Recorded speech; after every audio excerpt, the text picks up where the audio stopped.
Good evening and welcome to our February 23rd, 2026 council meeting. I'll call the meeting to order at 7 p.m.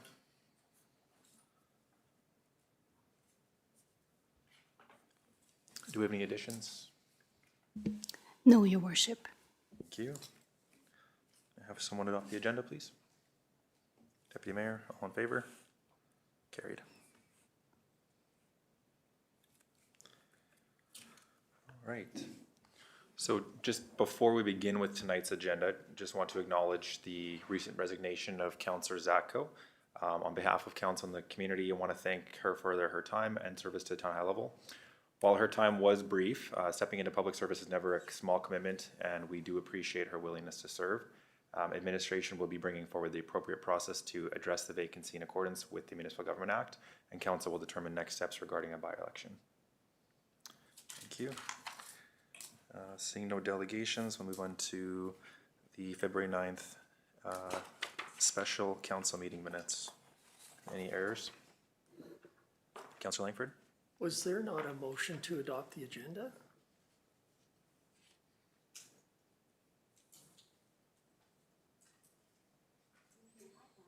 Sure.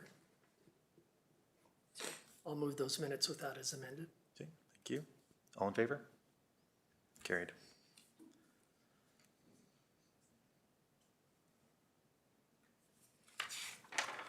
All right, moving on to the minutes of the regular council meeting on February 9th, not the future meeting, past. Any errors there, council? All right, seeing none, can I have someone move the minutes, please? Councillor Forrest, all in favor? Carried. All right, moving on to council committee reports. Start with mine. On February 9th, as we just saw here, I attended the special council meeting where we received the 2024 municipal audit alongside administration and the auditors. This provided council with a comprehensive overview of the town's financial position and reporting for the year. And then on February 11th, I attended the Business After 5 event held by the Chamber of Commerce. Fantastic evening, provided a valuable opportunity to network with local business owners and strengthen relationships, foster a few new connections within the business community. It was very well attended. It was our first one for the year. And then on February 20th, had a interview with Stormy Lake Consulting regarding the town's new tourism strategy.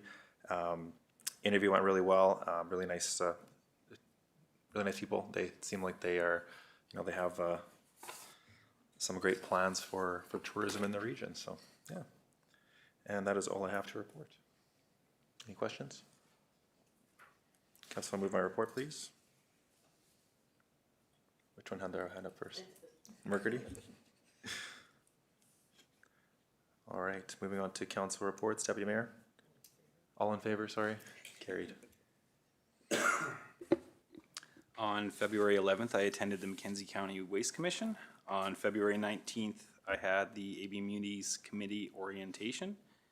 On February 21st, I attended the Peace Library System meeting where we revised a very long list of policies. Meeting was a very heavy, long one. And then that's it. That's it. Thank you. Any questions, council? All right, seeing none. Councillor Forrest? As of this evening, I haven't had any meetings. I have a library board meeting this week, but other than that, I haven't had any meetings. Thank you. Councillor Langford? February 11th, attended the same Mackenzie Regional Waste Management Commission meeting as the Deputy Mayor. Subsequent to that, we did award the tender for completion of the new commercial cell, and a local contractor was successful.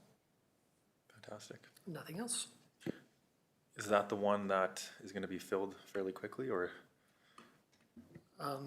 It certainly appears that it probably within 18 to 24 months, I would think that the commission will be looking at an additional commercial cell. Wow. All right, any questions? Councillor Mercury? February 9th, special council meeting. February 13th, Boreal Housing orientation session. And then Wednesday, February 25th at 7 p.m. we have the Golden Range AGM. So if anyone would like to come out and volunteer. That's a great organization.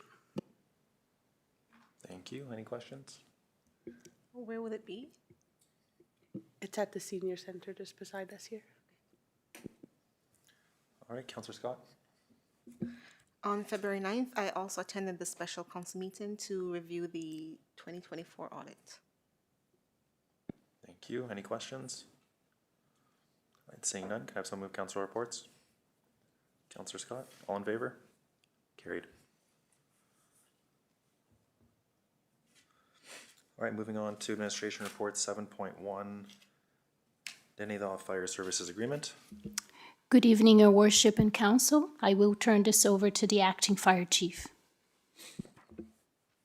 Good evening, Council, Mayor and Council, sorry. We're asking for the rescinding of a couple of motions and directing us to continue discussions with the Dene. We did meet with them over the fire service agreement, and while they do agree that a fire service agreement needs to be in place, the one that has been drafted currently, they're not big fans of. They'd like to look at something that would be a little more beneficial to both sides, especially while they're in the process of building their own fire service there. So we did have a meeting with them, and we plan to meet with them more once the new fire chief does arrive in town and kind of gets his feet under him and start working towards a proper fire service agreement that's beneficial for both sides. Thank you. Any questions, council? Counselor Langford? The materials indicate that there's basically no implications for council by rescinding those, but that's technically not correct. We've not had an agreement with them since 2022, but we've continued to provide services. And under the old agreement, there was fees charged to them very similar to what's in the new agreement. So there's potentially just over $220,000 outstanding.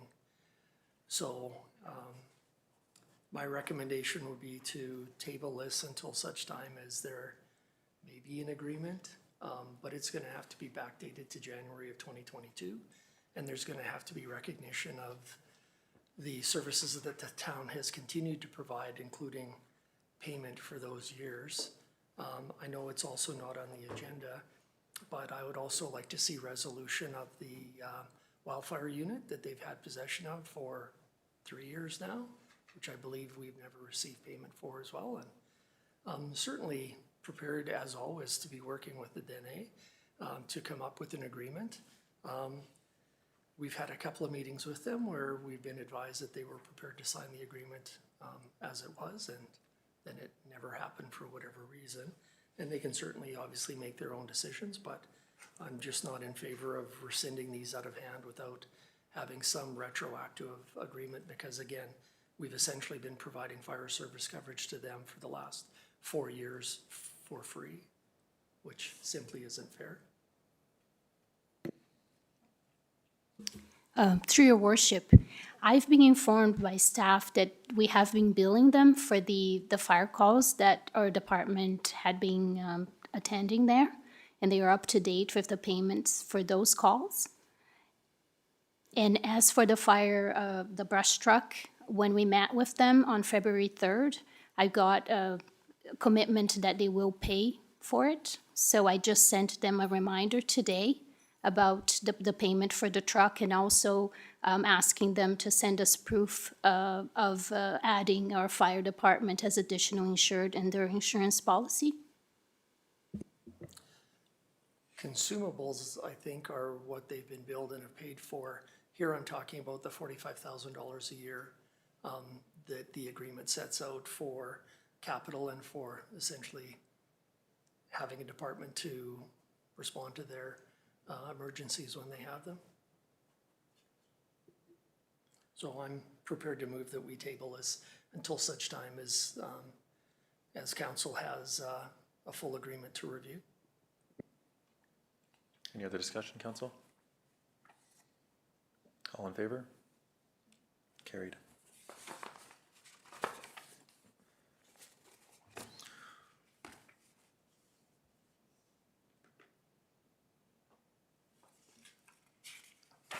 Thanks, Scott.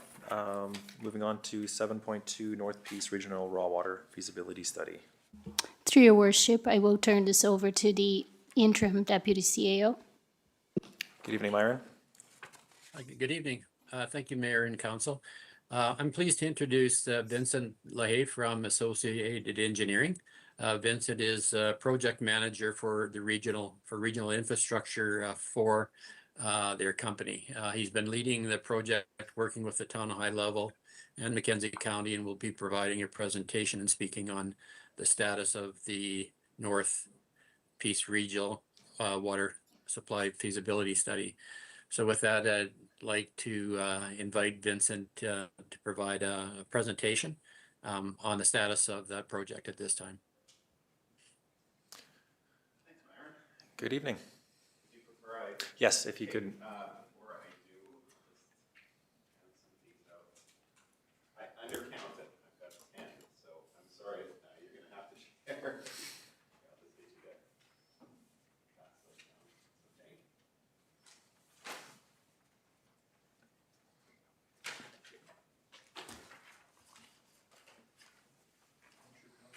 Yeah, they all got that. I'm not there yet.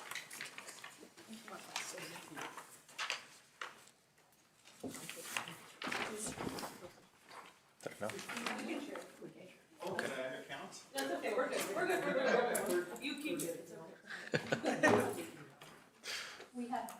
Sorry, Vincent, I'll just get you to push the button on the little monitor there. Absolutely. Well, thank you, Mayor and Council, for having me here tonight, and thank you, Myron, for the introduction. As he mentioned, we are here just to talk about the status of the North Peace Regional Water Supply Study.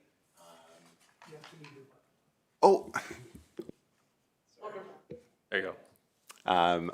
I'm here representing Associated Engineering to talk about the North Peace Regional Raw Water System project. So, as Myron said, my name is Vincent Lahaye. I'm a project manager and engineer with Associated Engineering. I've been working in consulting for a little over 20 years with communities to help them with their water supply, treatment, distribution challenges. So, I'm very pleased to be here tonight. Are you advancing the slides, Viv? Oh, okay, thanks. I'll take the next slide. So what we're here to do today is just present the work that's been completed to date. At the end of the day, what we're looking for is feedback on a couple of options that have been developed so that we can move forward with the analysis. I'm happy to take questions today or leave it with you to review over the next couple weeks. But really, we're just here presenting a bit of a status report. No results yet. I know there's some newer counselors, so just so everybody is got the same background. The way that this project came together is we were working with the town in about 2020, looking at raw water supply options long term, and we found that Footner Lake wasn't going to be a reliable source into the far future. So there was a need to develop another source. We were doing similar work with the county, and they found that they were having some long-term raw water supply questions as well. So we suggested to the town and the county that there may be an opportunity to work together. We helped facilitate a meeting, and there was an agreement at that time to apply for funding, which our team at Associated did. The province funded a project to look at whether it's feasible or not to provide regional raw water service to both the town and county. So that's kind of where we are and where we're going. But again, we're just here today to talk about the options and to get feedback. So I'll take the next slide. Next one too.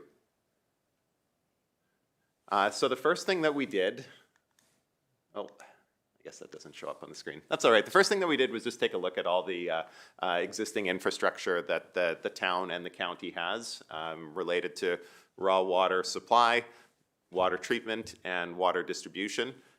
We looked at very high level, sorry, I'll try not to say that too much, condition, capacity, major known issues, just to get the baseline of where we're starting from.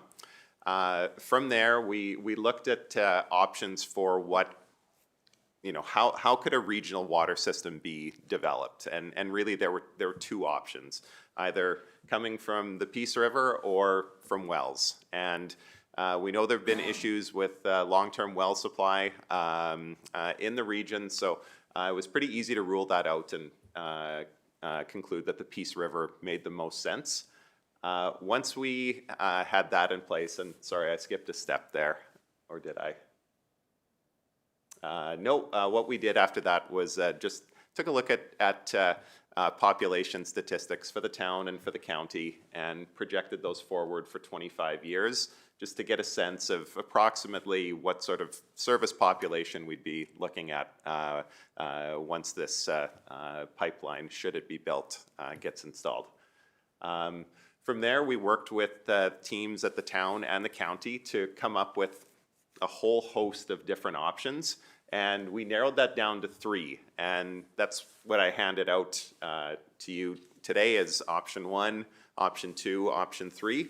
Option 2 is what we're zeroing in on, so I'll leave that till later, but the first option that we looked at had 2 intakes, one sort of supplying the north to High Level, and then one providing service south to Mackenzie County. Pros of that is that we weren't talking about a lot of infrastructure, which meant that it could go in relatively quickly with a few construction phases required, but it didn't really meet the needs of a regional system. The third option that we looked at had a single intake where we were running a main line north and south. Again, kind of a quick win in that we could, a project like that could get implemented fairly quickly. But again, it didn't provide a whole lot of coverage. So what we decided as a team with the town and the county was to zero in on that second option, which will show here. So we split this option 2. I'm going to try again and see if, no, that's just not going to work. So the blue line there is the pipeline itself. It's got a single intake. Is it all right if I stand up and point? Okay. Is it okay if I stand behind you here? Sorry, John, if maybe you just want to turn your mic on, then people can hear. Perfect. Sorry.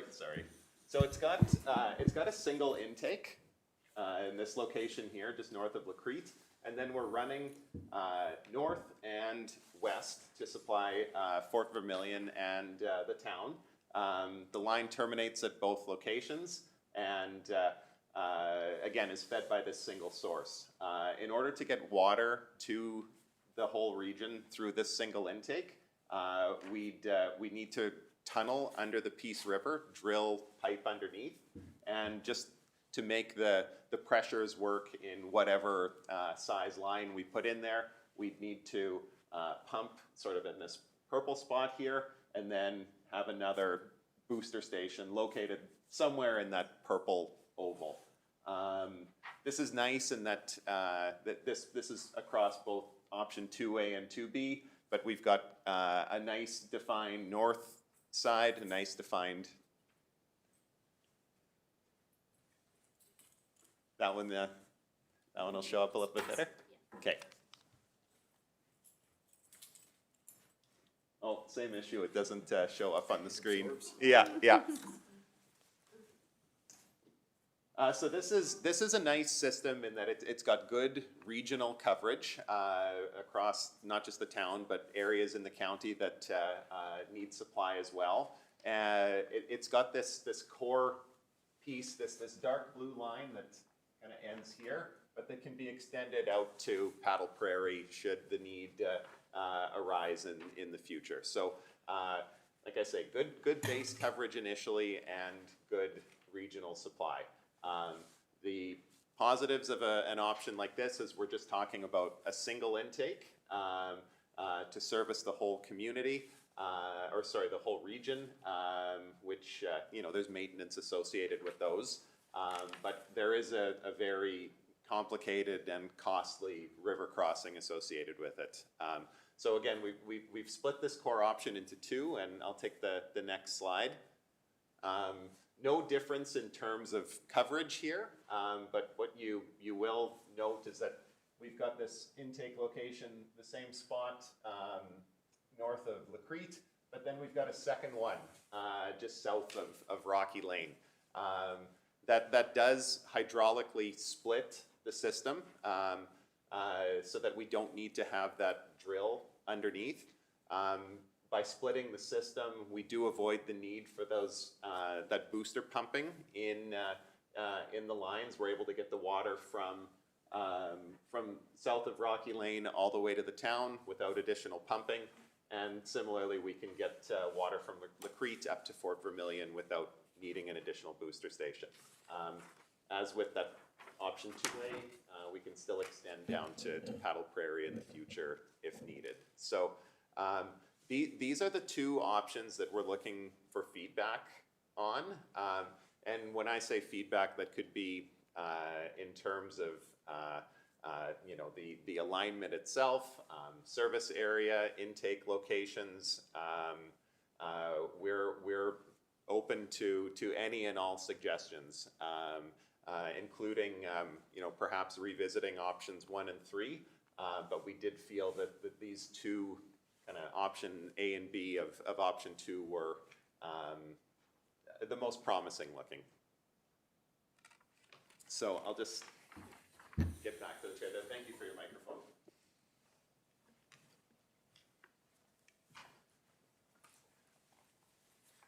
So maybe I'll take the next slide again. So where we're at right now is that options review. Once we have feedback and we agree to, whether it's options 2A and 2B or another option on top of that or variations of A and B, we can move forward with our actual analysis. And that would help, or during that analysis, we would determine things like what size of diameter piping we'd need, exactly where those booster stations might need to go. We could tweak the alignment based on, feedback from staff and from council. From there, develop some very, again, high-level preliminary cost estimates. And from there, look at what the options would be for how a system like this could be managed. There are several options, one of which could be a jointly owned commission with the town and the county. An option could be that this is a town-owned system with the county being a customer, or vice versa, county being the owner, town being a customer, or something else entirely. And we'll expand on each of those and identify the pros and cons of each. From there, we'd make recommendations, develop an implementation plan, which would break the project into phases of construction so that the project costs could be spread out over time as presumably funding becomes available. And from there, develop a draft report for council feedback and submit a final report. All that we're answering with this project is the question of, is it feasible to develop a regional raw water system to supply water for people? We're not considering industrial users, agricultural users. This is strictly funding for residents of the town and the county. Once the project is complete, if there's an interest in moving forward, there'd be an opportunity to apply for funding for preliminary design, which would help refine the system that much more. But where we stop is where we just answer that big picture question, yes or no. So that's where we're at right now. Happy to answer any questions. Thank you. I mean, the first thing that stands out to me, I guess, is the pipeline underneath the Peace River. That sounds expensive. Yes, yeah. Yeah, I mean, intakes are expensive as well.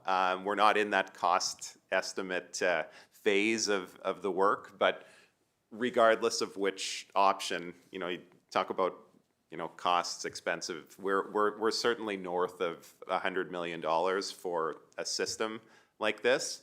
The cost is, like, the capital cost is important, but we also need to look at the operating and maintenance costs of, you know, one intake versus two, you know, or sorry, two intakes versus one intake with a drill shot underneath. There's risks associated with one intake versus two. So we'll have an evaluation matrix that gets developed with the town and the county, just kind of assigning weights to each of those criteria to help us determine which the preferred option should be.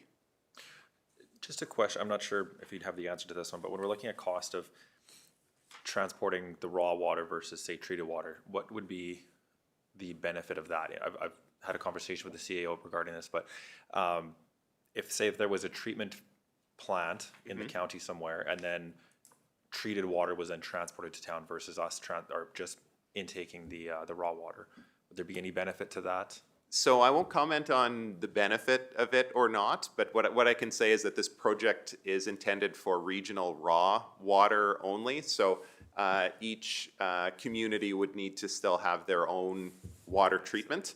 But once you have a regional raw water system in place, it's very easy for that to become a regional treated water system. You just treat at the source or the two sources and distribute from there.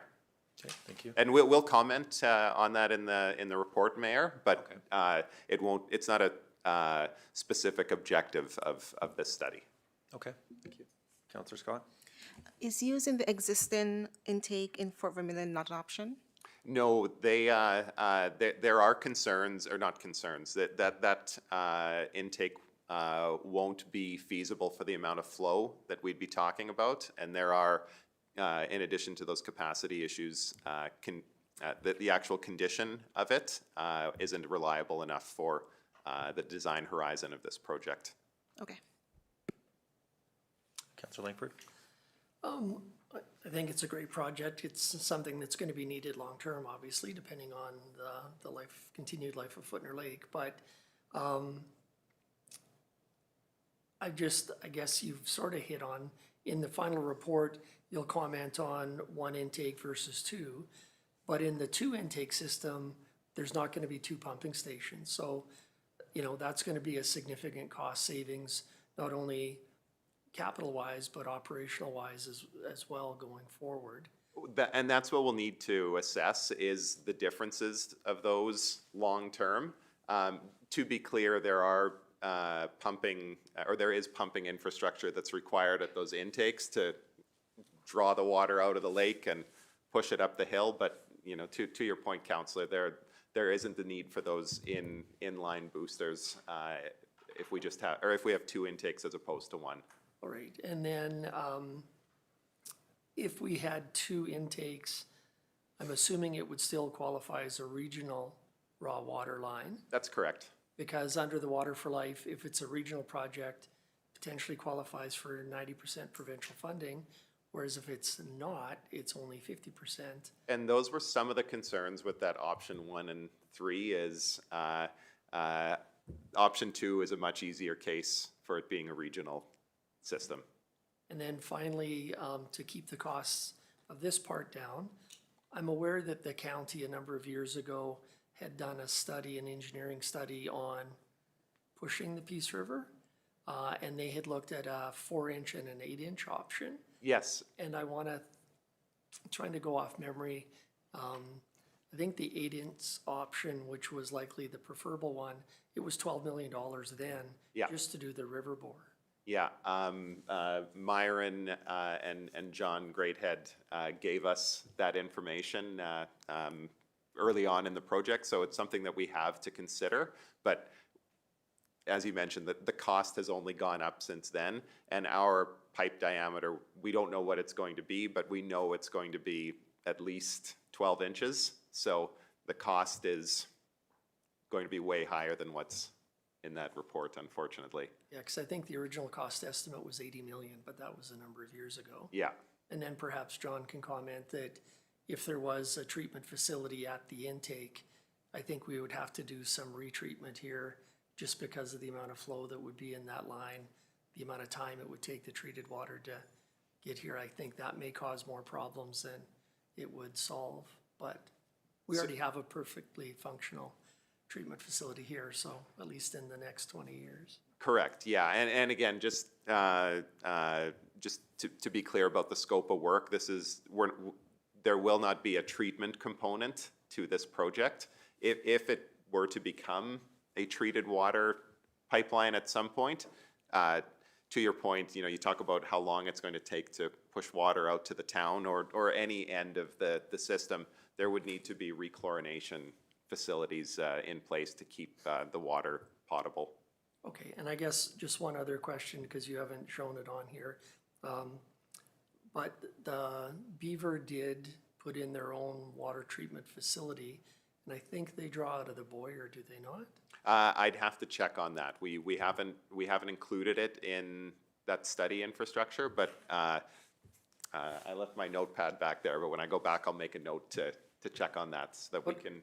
But I'm just wondering whether you could include a component in here, depending on how far it would have to be moved one way or the other to go past Beaver, because I don't, based on the flow in the Boyer the last few years, I don't think the Boyer is a long-term viable water source either. Okay, I would have to check on that, Counselor. I wasn't involved in those initial raw water capacity studies. I know that Boyle was, that lake was dropped off or that water source was dropped off for a reason, but I can confirm what that was and make sure that if it should be considered, that we are. Okay, because if that potential there is there, then federal funding is then at play as well. So just so that we're looking at as many options as we can. Yes, and when you're talking about federal funding and perhaps Indigenous communities being a part of this project, that's not within the scope of this study. It's just town and county residents that the study's funded for. No, but in the design stage, if it was, the options were given so that to run it here is one cost, to maybe run it a kilometer north is an extra $75,000 Yeah. or something like that, so that we have as many possibilities to consider. Absolutely, Counselor. And that's something that we can comment on this report, but we just can't provide the details on. Yeah, Thank you. yeah. I think I don't mean to presume for this council or Mackenzie counties, but the more people that can get picked up on a line like this, the bigger the benefit to the region. Thank you. Interesting report. Or partial report. Deputy Mayor? Councillor Langford hit most of my questions right on the head there. The Peace River crossing, like you said, was $12 million a number of years ago. I could see that number being probably up over 20 million nowadays. So I'm more in favor for the 2B with the two separate intakes. I mean, it provides redundancy because if we have any kind of issue with the other design at the single intake, well, we're at the end of the line on that design. So creates issues, and when you live in such an environmentally harsh place, that's definitely a consideration to happen. So I'm more in favor of 2B with the two inlets. Thank you for the comments. So just our intent for this session, we still need to do an analysis on that, but to your point, a second intake does provide that redundancy. But there is also, there will quite likely be partial redundancy with just a single intake because the flows are so large, you wouldn't be able to draw from just a single intake. There would need to be a bit of an array at the location. So, if one of the elements of that array went down, there'd still be. But I meant like the single pipe coming up Yes. from the river. Yeah. Doesn't necessarily mean. Yeah, the intakes themselves. Yeah, thank you. Point well taken. Thank you. Want to make a motion? There's still a couple more is there? slides just, Oh, just sorry, I to, thought to, you- to close it off. Take your time. Sorry, I just wanted to talk quickly about schedule here. Okay.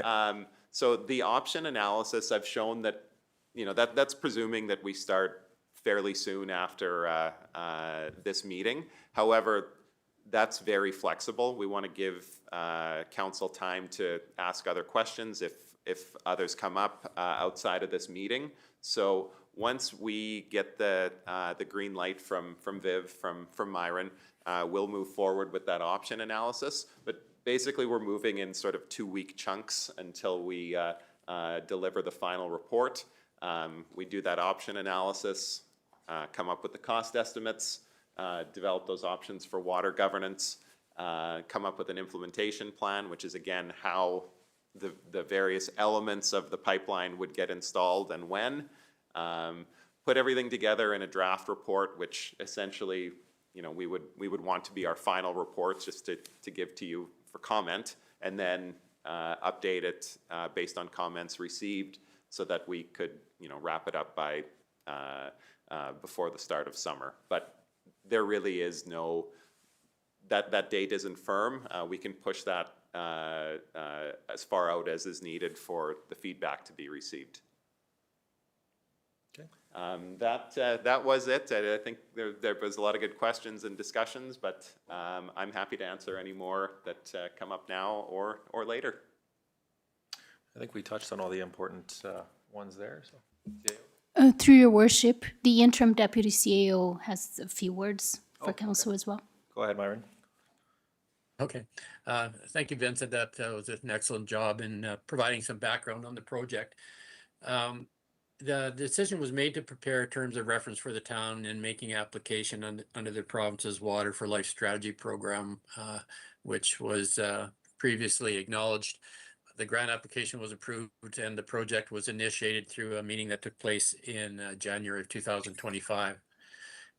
As we heard with the presentation tonight, the town of High Level and the municipalities within the Mackenzie County currently rely on a mix of groundwater and surface source to provide residents with water.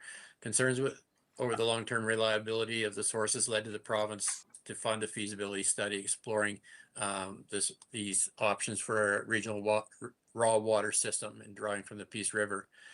Vincent did a great job outlining the broad regional concepts that were evaluated.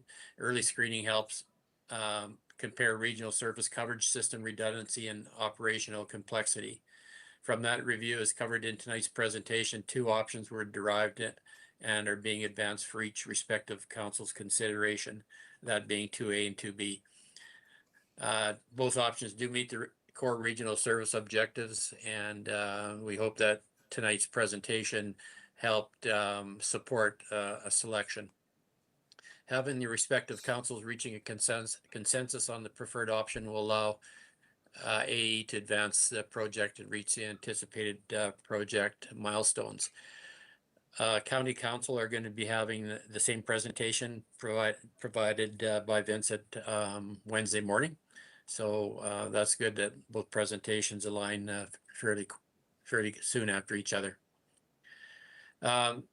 The Council's strategic priorities are met through Goal 2, infrastructure growth and reliability. Community needs are met through infrastructure growth opportunities and addressing aging infrastructures, such as the case with a reliable water source, distribution, and treatment process. Also, in Goal 4, accountable governance, leadership is accessible, transparent, respectful, creating trust and confidence in the community. This is achieved through increased involvement, relationship building with all levels of government, and improvement in the effectiveness of administration, communication, and collaboration. The project was secured under the Water for Life program in the amount of $165,000, and town of High Level serving as both the grant manager and project lead in this project. The funding fully covers the costs of the North Peace Regional Water Feasibility Study, and to date, $47,232 has been expended on the project. So as council's aware tonight, we're asking that council review the information provided by Associated Engineering and ask any questions or seek any information that's needed to help them in determining a direction for proceeding and for advancing the next steps required to complete the feasibility study. Thank you. Thanks, Myron. Just a quick question, I guess, Vincent. So if you're having a meeting with the county on Wednesday morning, so if we were to choose one of these options and then they choose the opposite, what direction do we go from there? Or as the project lead, do we So proceed that? we're still not in a position where we have enough information to choose between 2A and 2B. That those are the options that we would like to pursue in terms of undertaking that analysis, and that's the buy-in that we're looking for from this council and from Mackenzie County as well. Is that, you know, do 2A and 2B generally make sense? If so, those are the two that we'll go forward with. But if there is another area that you'd like to see serviced or something different that was captured in option 1 or option 3 that you'd like to see incorporated into these options 2A and 2B, we're happy to do that as well. But at this point, I think it might be a bit premature to, you know, tip the scales one way or the other. We'll have to do the analysis to know for sure.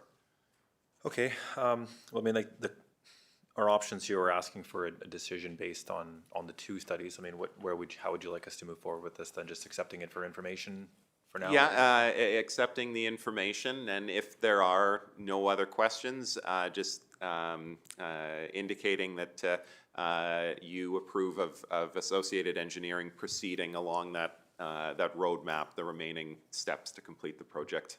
Okay. Any questions, council? Would someone like to make a motion? Councillor Langford? So the option 1 sort of sets out what he's asking for, but I think it needs to be a little more specific in advancing the next steps of options 2A and 2B. Yeah, because I agree, it's too early to pick one until we know what it's going to cost. Sorry, just to clarify, were you asking another question about option 1 on the paper there, or? No, this is what council's been given for potential resolutions, and I'm just Sorry. modifying it to make sure it fits what you're looking for. I'll take my foot out of my mouth then. Oh, no, that's okay. I do that all the time. Right, all in favor? Carried. Thank you. Thank you very much for both the opportunity to be here tonight and for the opportunity to be in the community for the next couple days. Have a great evening. You too. Thank you.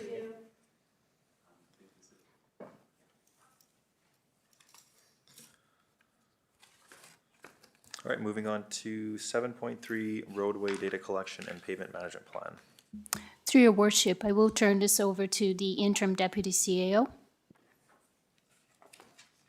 Thank you again, your worship. Tonight I'm pleased to introduce Glenn Newman, Arma Dhaliwal, and Elise Harlick.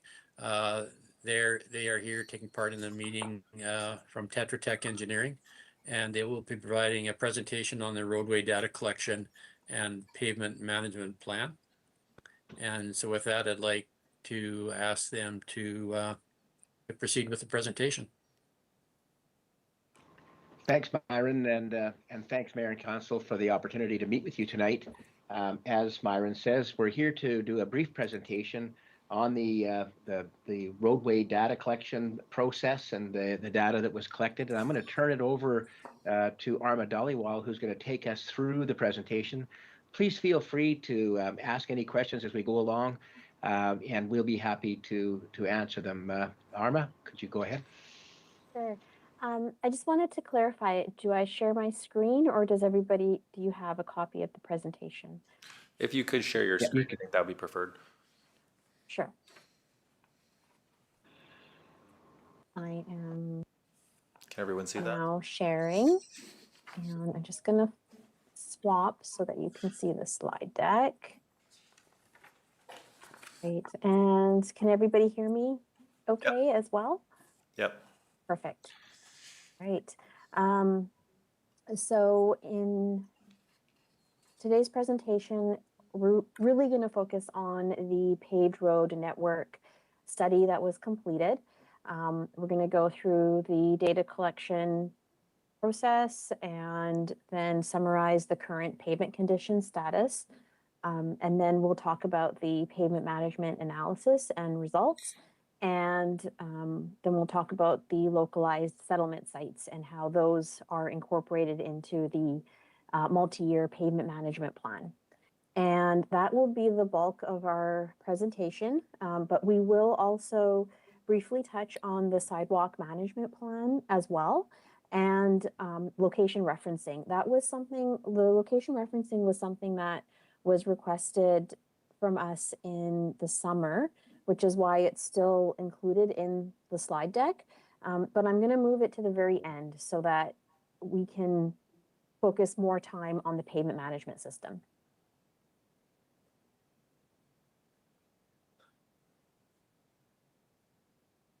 All right, pavement management system. So the town's paved road network is 44.3 centerline kilometers in size, and we have it divided by residential roads and industrial roads. That was requested by the town. The residential road network is 28.5 centerline kilometers in length, and the industrial road network is 15.7 kilometers in length. As part of this study, we identified the road classifications in collaboration with the town. This was done in early 2025, so around January 2025. And the study excludes gravel roads.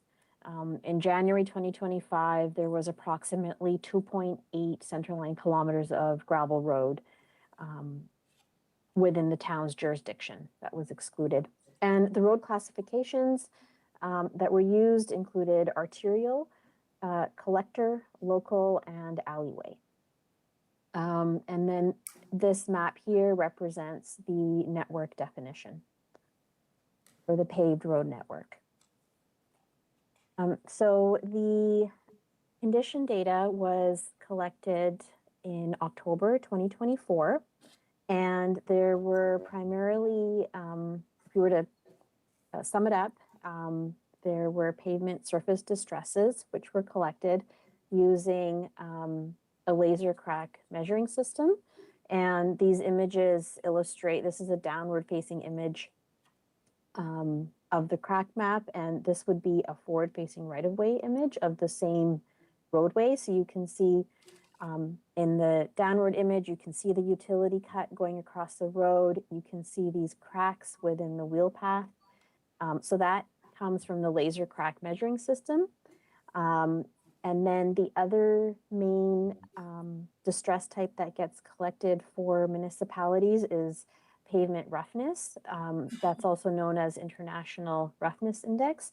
And that is collected with a profiler that's at the front of the data collection platform. This is the data collection platform. It's an integrated vehicle. It has the laser crack measuring system at the back, and in the front, it has the road roughness profiler. And it also has cameras on top to collect these forward-facing right-of-way imagery. And because it's all on the same platform, it's integrated, and so the location referencing aligns for all of these different types of data elements. And when it comes to surface distress types, there's a number of different distresses that are collected, different types of cracking. This includes longitudinal cracking, transverse cracking, alligator cracking, potholes, raveling of the pavement surface as well. These are all collected, and plus rutting. So that would be depression in the wheel paths. And all of this condition data, it was reported in 50-meter increments for the entire paved road network. So the next two slides are presenting a summary of the network condition. The first slide is for the residential roadways, and the second slide that I'll jump to next is for the industrial roadways. There's a number of different indices that can be used to summarize roadway condition. Here we are presenting pavement condition index. That's the most commonly used index throughout North America. It is an ASTM standard, so it can be calculated by any providers who collect condition data. Tetra Tech prefers to use industry recognized standards that can be used by any industry, any service provider. And it allows for comparison as well between different municipalities. So it's measured on a scale from 0 to 100, and 100 represents the best possible condition, and 0 represents the worst possible condition. And this box right here is essentially a scale. It ranges from good, satisfactory, fair, poor, very poor. So this is the plot of the distribution for the different roadway classifications, the residential roadway classifications. So we've got arterial, collector, laneway, local roads, and by laneway I mean alleys, and then the overall network. So if we were to focus on the very poor and poor, overall 63% of the residential area is in very poor or poor condition. And in terms of pavement management, that would be considered backlog. These are roads that would need to be repaired. We have a summary here as well with the average breakdown by classification as well. And then the other index here is IRI.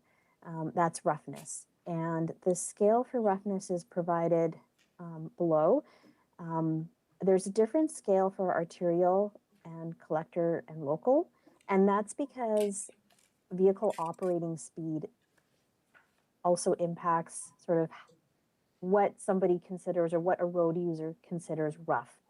Typically on a local road where you're driving at lower speed limits, a higher IRI doesn't feel as rough as it would on an arterial road where the traffic speeds are higher. So that's why you see that the IRI, and the higher the IRI, the rougher it is. Generally, local roads, collector roads, they all have higher IRI before moving on to a worse category. Overall, the residential road network has an IRI of 5.7. That would classify sort of as fair to poor, depending on whether you're looking at collector local or arterial. So for industrial area, we only have arterial and collector roads. The overall condition of the network is it's PCI of 69, so that represents something in the satisfactory. It's on the boundary between fair and satisfactory condition. And in terms of overall backlog, as in what's in very poor and poor condition, about 21% of the network. So it is performing better than residential. We can also look at IRI. It's an IRI of 3.6, which would represent sort of the satisfactory to fair range. This is a map of the entire paved road network, and it's the mapped pavement condition index. So same color scale as what was shown on the previous slide, where green represents good, and then it just varies from yellow to orange to red, red being very poor. And this map is included in the pavement condition assessment report, which was provided last March. So now I'm going to talk a little bit about analysis, and I'm going to highlight some of the things about the analysis completed for the town of High Level. So this is a framework of how a pavement management system is developed. These first three steps we we had covered mostly in the previous slides. So the very first slide was network definition, where we define all the roads that need to be collected. Second step is the data collection. And then the third step is where we compile all of that condition data. And it was collected in 50-meter segments, and it gets transformed onto analysis segments. So analysis segments for this project were developed in collaboration with the town, and they represented sort of typical paving project lengths, and they were typically block to block, but in some cases they would have, if say it's part of a block beyond an intersection, and then it's a dead end, then that would have been lumped into that previous block to block section. So it would represent a typical paving project. And unique asset IDs are assigned to all of those analysis sections. And then other relevant information that could impact the analysis results are added to each of those analysis IDs. So that could be things like whether the curb and gutter is present, because that would impact whether you can do a mill and inlay versus an overlay. Any available traffic information as well, that gets added on. So that's data compilation. And then we get into analysis, and that's where we develop performance models and identify suitable treatments and triggers. So this box here represents the treatment types that were considered for this pavement management plan. And this is a network level pavement management plan. So we've identified treatments like a 50-millimeter mill and inlay, 100-millimeter mill and inlay, reconstruction. But once you actually get to implementing the project, that's where you would fine tune the treatment depth. And again, that's because this is network level multi-year planning. And then the triggers for when a treatment would be selected is identified here. These are the triggers that were used for the town, and they incorporate some of those same indices that I had talked about earlier, PCI. And then there's a few other distress indices as well that are used, and there's more detail provided on these indices in the report. The other consideration used in developing the program is a priority factor based on route type. So arterial roads were given a higher weight compared to laneways. And this as well was developed in collaboration with the town. And there are other priorities that can be incorporated. So some municipalities would want, say, road sections near schools or near hospitals, or other emergency services to have a higher factor. Most don't, but some do. So in this case, that was not included in the analysis. The priority was based purely on road classification. And so as part of the analysis, as many feasible options as possible for each analysis segment they're developed. And the plot on the top represents, say, one analysis section. We're showing the pavement condition, so pavement cracking, for example. At the bottom represents very good on the y-axis, and on the top, very poor. And then you have pavement age along the x-axis. The black line represents if you were to do nothing. So over time, the cracking would increase. And then at some point, you could, say, reconstruct midway through, or towards the kind of midway, just beyond midway of, say, this pavement age. You could reconstruct, you could carry out one treatment and bring cracking right down to zero and then let it deteriorate. Another strategy could be this blue line, which is to carry out mill and inlay, say at year 12, and then again at year 22.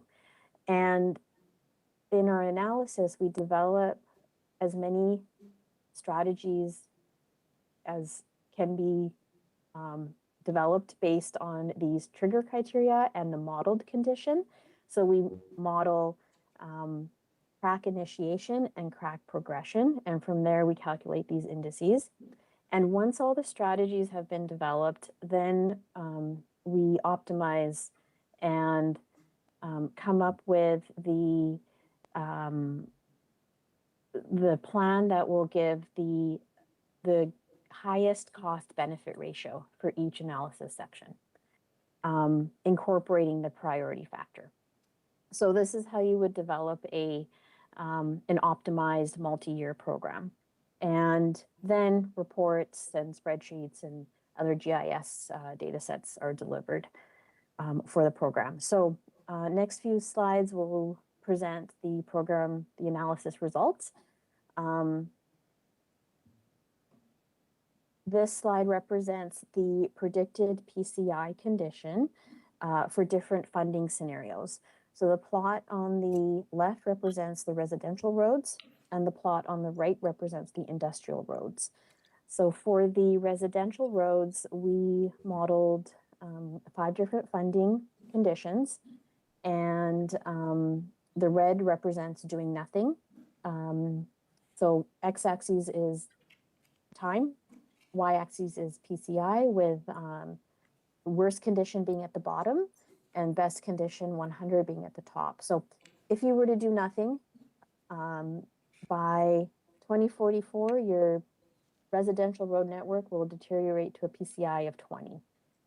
An annual capital funding level of 200K would result in a deterioration of your network condition. In a capital funding level of 300K would approximately maintain the same condition as what you currently have. And higher capital funding levels will improve your PCI. The green represents an unconstrained funding level. So that would mean there are no constraints on your budget. It's a needs assessment. So as soon as an analysis segment reaches one of these trigger criteria that I had shown on the previous slide, it would be scheduled for repair. And so that's why you have a significant improvement over time, and then it deteriorates. So for the industrial road network, we also carried out 4 different analysis for different funding levels. And in this analysis, we used staged funding, where we had, if we were to say, look at the orange line, or even, let's look at the yellow line. We have annual funding of 250K for the first 10 years. And then for the remaining, we have 308 annual funding. And in order for the town to maintain the current PCI, the recommending funding levels are 300K, annual funding level 300K for residential road network, and 250K for the industrial road network. And that 250K for the industrial road network, that's until 2034. After 2034, we are projecting that it would need to be increased to 308K. And this is in 2025 dollars. This analysis was carried out last year. So the results of this analysis were presented in a report that we issued in March of last year. And that report includes details of the analysis and even the unit costs that were used for the different treatments.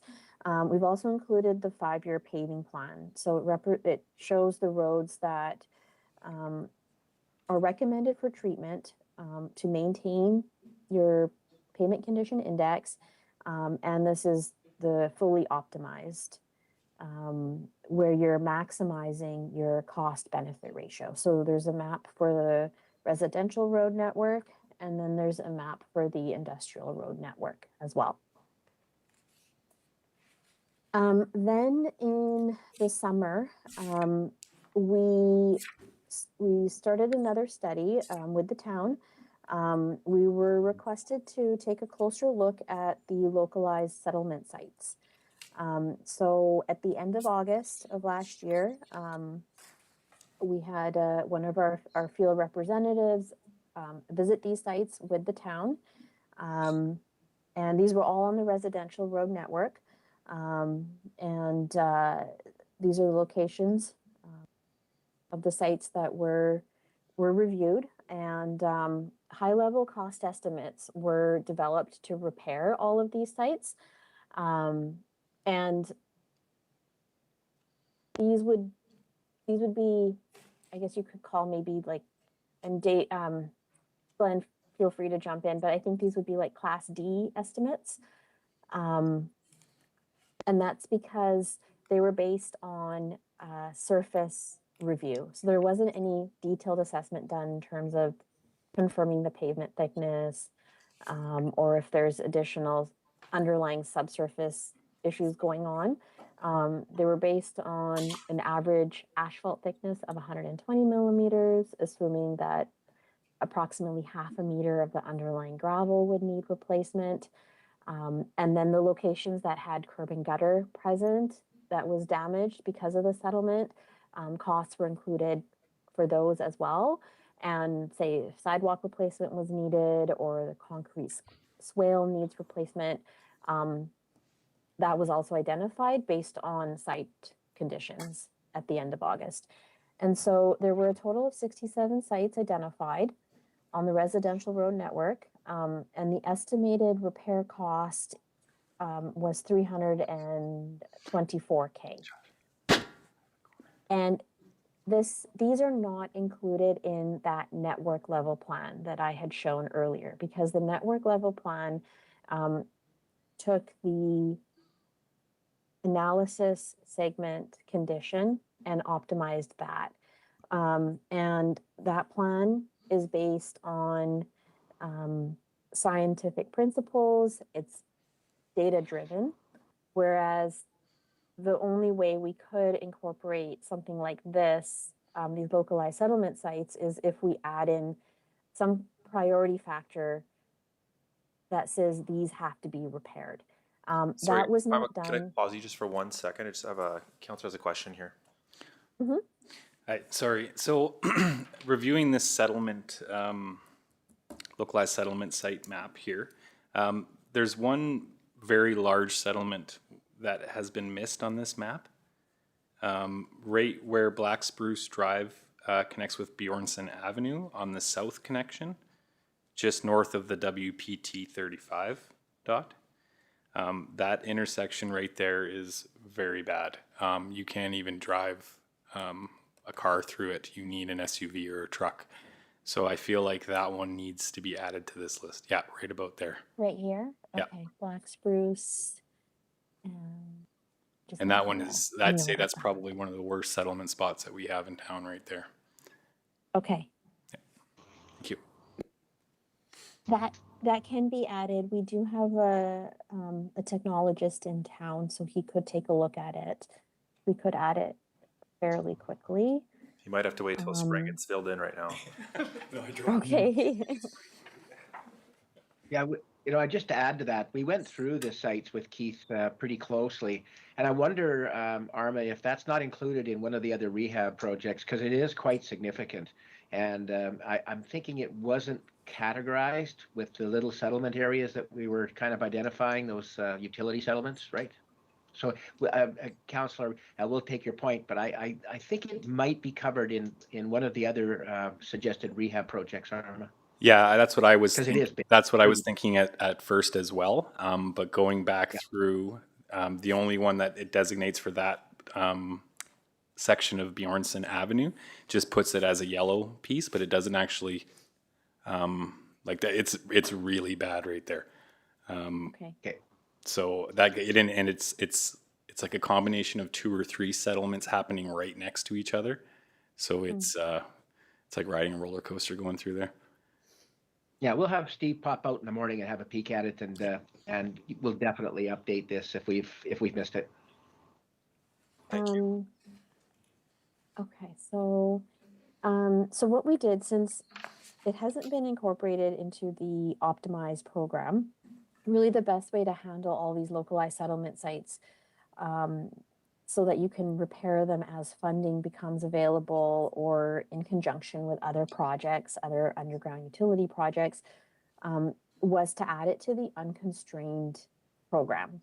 The next slide represents the unconstrained program, and this is only to do the surface treatment, so the mill and inlay or the reconstruction. And it represents the green line that I had shown earlier for the residential network, and then for the industrial network, it's also green. But this is just another way to look at that program. So what we did was the report and a spreadsheet was delivered where we have the unconstrained program presented on part of the spreadsheet. That's basically these columns in blue. And it includes the surface treatment cost plus different indices, performance indices, because that would allow the town to filter the data based on their priorities, or sort the data depending based on different priorities like PCI or IRI, or say number of dip locations, because these green columns represent all of those localized settlements within each analysis segment, and then the estimated repair cost. So you could sort, say, based on IRI or like number of settlements in analysis section, and then go down your list based on the amount of funding that's available. So this seemed like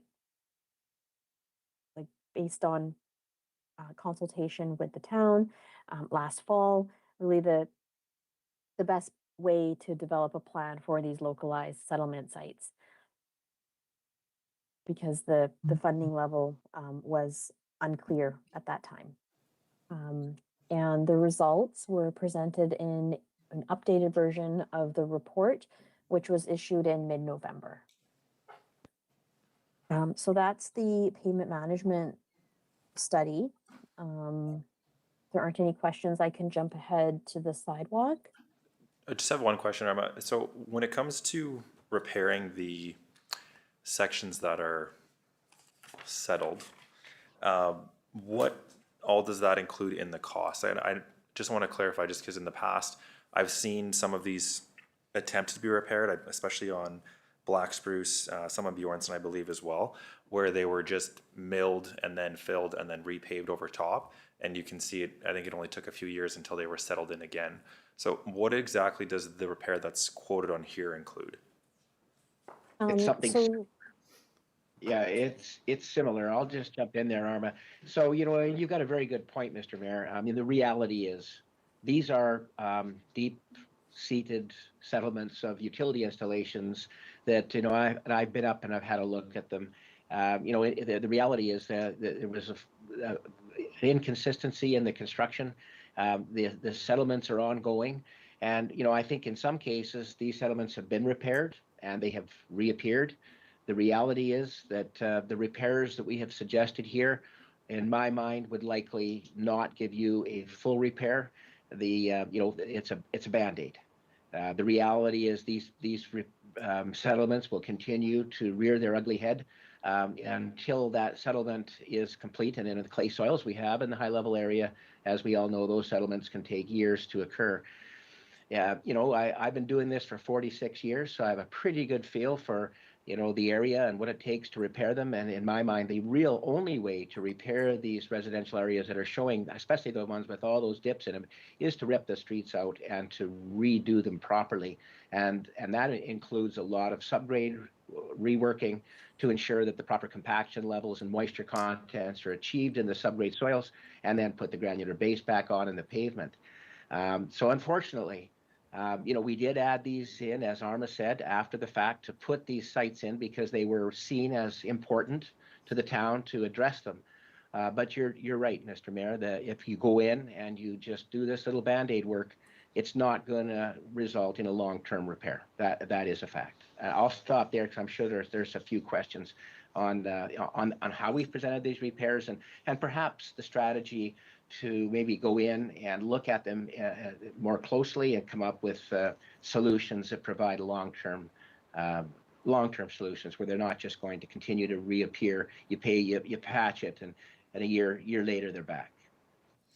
Yeah, and I think, I think I speak on all of council here when we do want to look at a long-term solution versus just throwing a Band-Aid on it, because we're just wasting money at that point. I mean, if it's going to come back in, less than 5 years or just over it, to me, that's a waste of money. Yeah, that's why I wanted to be here to talk to council, because we did put them in and we did do a walkthrough. We did look at them carefully, but the solutions that are being offered here, as Army indicated, they are deal-level estimates, and they give council a sense of how many spots there are, and what kind of if we were just putting them into a regular rehab program, say, a pavement, a mill and fill, an overlay, the kind of rehab work that we traditionally associate with this type of presentation, it's not going to repair them. What we're talking about is going in and looking at the subgrade soils, looking at the granular base course that's there and the asphalt concrete pavement, looking at some of the problems that are happening, because these are a result of the utility service line settlements that are happening over a long period of time. That's what it is. So we would look at it, we would go in, do a proper repair, and that would take a detailed design. We'd be happy to come in and take a different look at this. I'd like to have some geotechnical information, and I'd like to go in and come up with a plan to provide you with a solution that's going to be long-term, but it's not going to be, like I say, a mill and fill or even a small excavation where these settlements are. It's going to be ripping the entire street out and doing it correctly. So just based on past experience, roughly, do you have an idea of the percent and increase that would cost if we were to say, for example, you look at the map of from where is it here, Driftwood Drive, like that whole street, obviously, I think everyone else has driven down it and obviously had to go pretty slow. If you were to rip something out like that, again, in like percentage wise, how much would that cost to completely repair? Where we, double the cost, triple the cost? Oh, it would be orders of magnitude different. These are piecemeal repairs of each settlement as opposed to ripping the street out. So I don't think I'd want to just shoot something out. I'd want to look at it more closely with the town and come up with a sense of it. We're looking at Driftwood Drive to go in and do a proper assessment and provide you with a planning level estimate. So just to say, we're going to take a localized repair and try to extend it into a proper repair. I mean, we're talking orders of magnitude difference. So it's not double, it's not triple, it's significantly more. It wasn't that long ago we ran into a similar situation in another small town in northern Alberta where, again, workmanship, some of the quality of workmanship wasn't that great on the new subdivisions where these new utility installations were going in, and ongoing settlement problems. And, again, you can Band-Aid it and try to get through, and hopefully the settlements over years settle down. But in my experience, if you Band-Aid these, they're just going to keep coming back. So, but like I say, it's a little out of scope for this assessment to get into that. But, we are right in high level. We've got a representative that lives right in town there, and be quite happy to go out and have a little closer look at this and provide some planning level estimates to the town, but that's a little out of scope for what ARM is presenting here. And that's why I wanted to make sure I was here today, to make sure council understood that we added these localized settlements into the assessment at the request of Keith Straub. Keith and Damien went out and walked it, had a look at it, picked all the ones we wanted to put in, and we put them into the program manually because we knew this was going to be something that Keith knew that this was going to be something that council was going to be interested in trying to resolve. Okay, thank you. Any other questions, council? You can continue on with the presentation. Okay, I'll go ahead to the sidewalk first. So we are working on sidewalk management plan now. This work was approved at the beginning of February. Our scope involves a walking assessment of the sidewalk network. And that's because, the platform, the vehicle that we used to collect the pavement condition data, it has cameras on it that we were initially hoping we could use for the sidewalk assessment. But because of the boulevard, we can't visualize the sidewalk well enough. So we expanded the scope last fall. So we have approval to do the walking assessment. The thing is, now most of the sidewalks are covered in snow. So we are going to have our technician that is in high level monitor the weather, and he'll complete the assessment as the snow clears. But really what the sidewalk assessment would focus on would be identifying distress locations and hazard locations. And hazards are what's most important, right? Trip hazards, obstructions, narrow sidewalk, excessive cross slope, and then, of course, surface damages. And that will result in a network map that will show you your overall network condition. You get a sidewalk condition index score from that. And you also get a distress point score from that as well. And so this slide just talks about benefits of developing a sidewalk management system, which you guys are doing. It it improves safety and accessibility because your hazard locations have been identified through this study, which can result in a reduction in liability and insurance risk because hazards will be identified and fixed in a timely manner. It also allows for prioritization of available funds. So after you've fixed the high risk locations, then you can plan for your future repairs. And by having a plan in place, you're not doing ad hoc fixes and just and operating in a reactive style. You're being proactive. And also by having exact locations, crews will spend less time trying to locate those issues. They'll spend less time revisiting sites. And really what we have found with our clients is by having the sidewalk management plan, you have higher quality data and properly referenced data. And that increase in transparency, it improves your grant application, the success on your grant applications, and improves public reporting as well. So those would be the benefits. And sort of coming back to what I had mentioned earlier in terms of how we would present the data, there will be sort of two ways. There'll be segment level data, and it'll use the same analysis segment as the paved road network, wherever sidewalks exist, because sidewalks don't exist everywhere.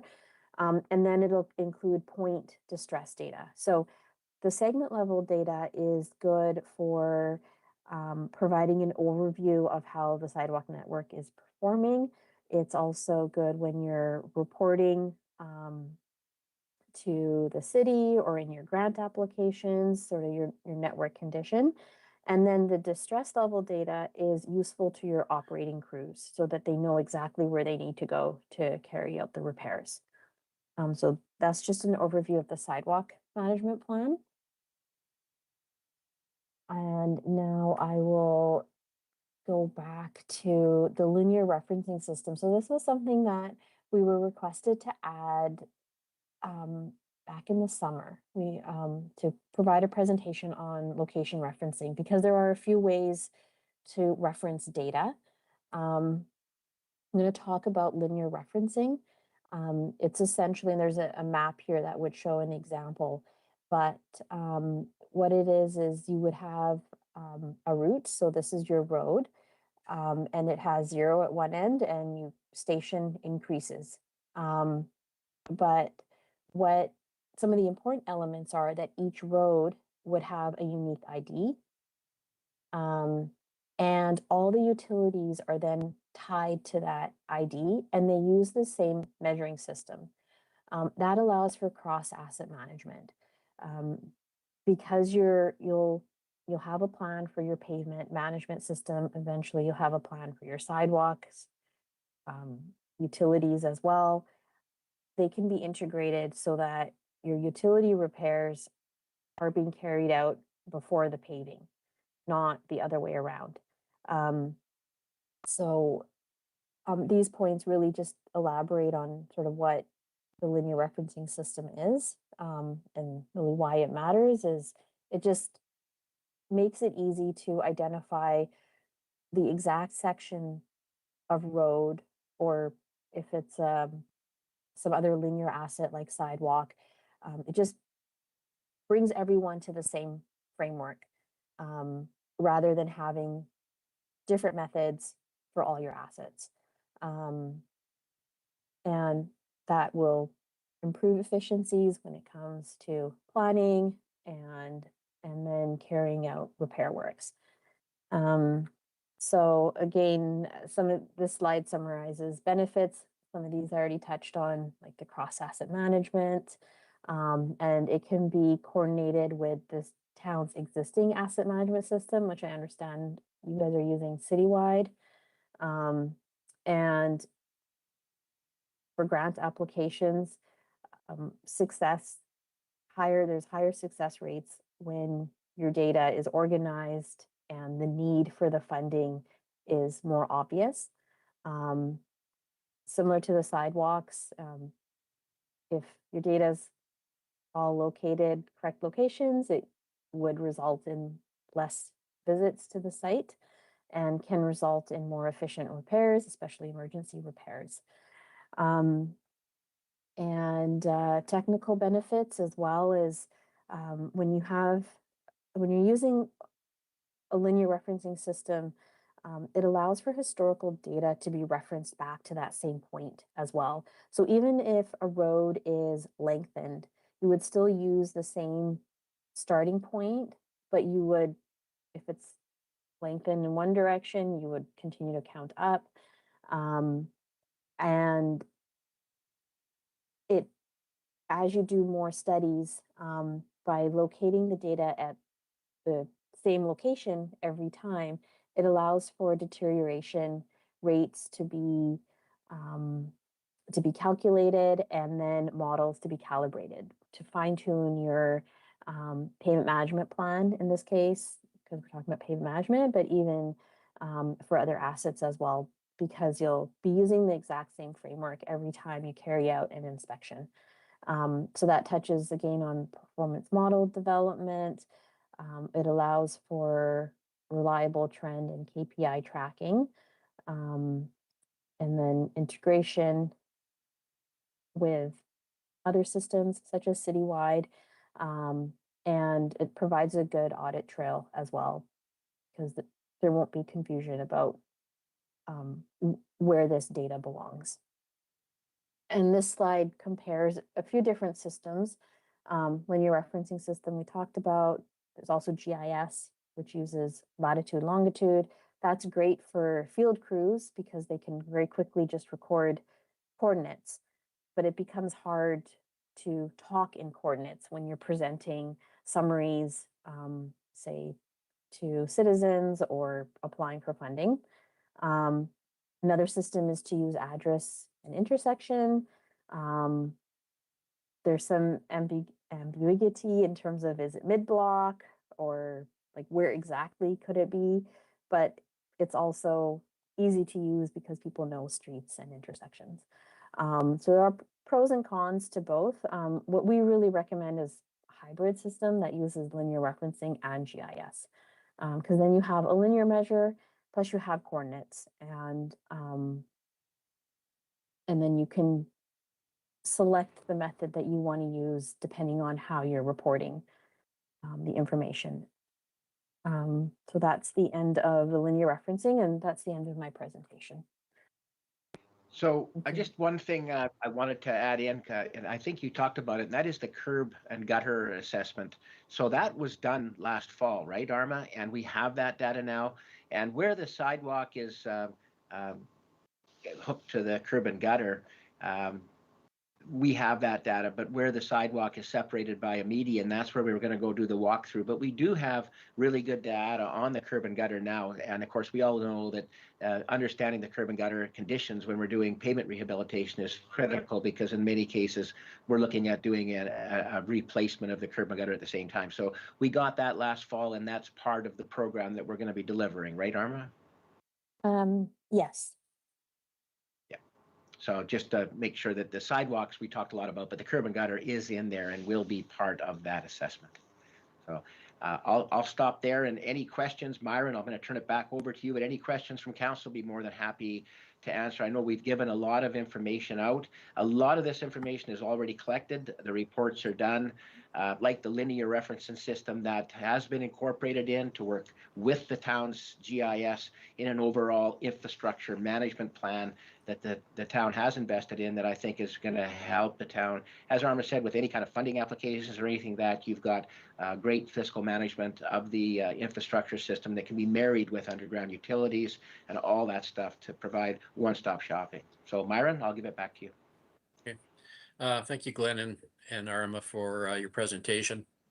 A lot of information was covered, so I'm not going to go back over that. My report or the request for decision did include that information. As Glenn mentioned, that expanded scope was covered in the change order number 1 that was approved by council at the last council meeting.